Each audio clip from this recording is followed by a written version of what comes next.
exhaustion.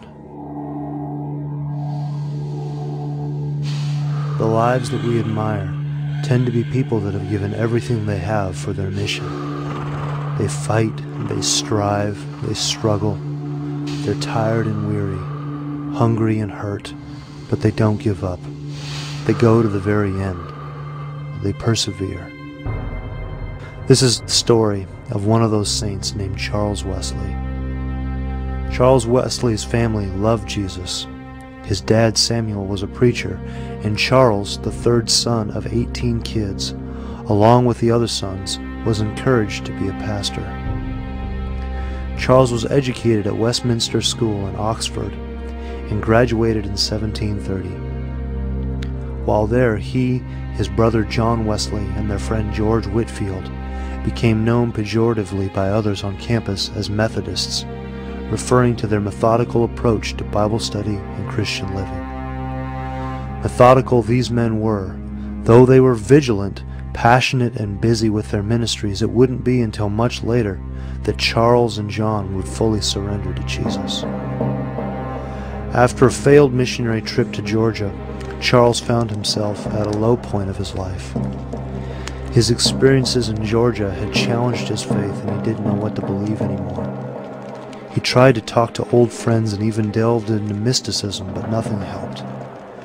To make matters worse, he contracted pleurisy, a disease which constricts the lungs.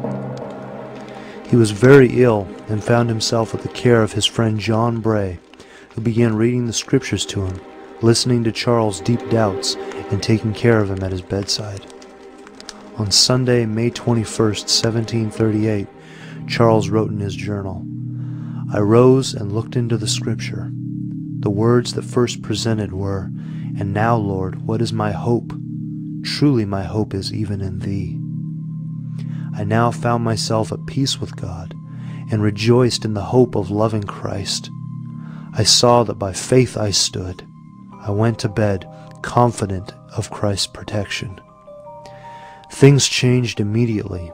His strength returned, and he became passionate to share the love of Christ with everyone he met. 2 days after his conversion, he penned his first hymn entitled, "Where Shall My Wandering Soul Begin?" Around this time he also wrote "And Can It Be?", expressing his awe and amazement at the saving grace of Jesus in his life. With his new passion, he began extensive travel with his brother John and George Whitefield. They preached outside in town squares, sometimes to tens of thousands. The rigorous schedule and exhausting nature of travel soon caught up with Charles. His fiery temperament was prone toward high highs and equally low lows, and he was known to descend into deep depression at times. He had worked very hard preaching the gospel, publishing hymns and poems, but he could not sustain it anymore.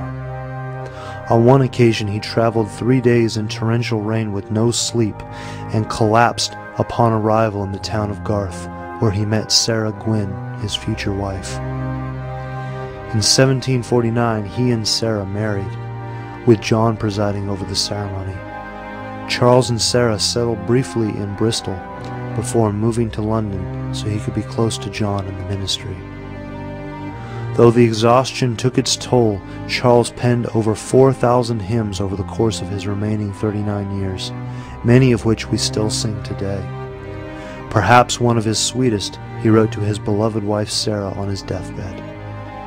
"In age and feebleness extreme, who shall a helpless worm redeem?